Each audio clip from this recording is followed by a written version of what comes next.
Isang bagong tahanan at bagong pag-asa ang naghihintay sa informal settlers sa Montalban Resettlement Site at sa Bayan ni Juan sa Calauan Resettlement Site.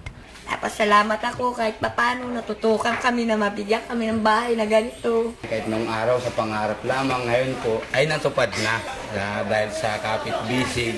Maraming salamat po.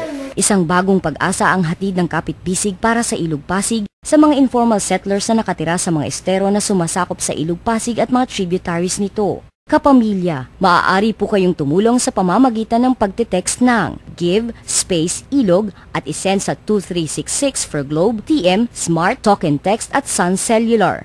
Maaari nyo ring ipadala ang inyong donasyon sa account number na naka-flash sa inyong TV screen. Para sa karagdagang impormasyon, tumawag lang sa Bayantel Kapit Bisig hotline numbers 410-2753 hanggang 55. Sa ating pagkakapit Bisig, mabubuhay na muli ang Ilog Pasig.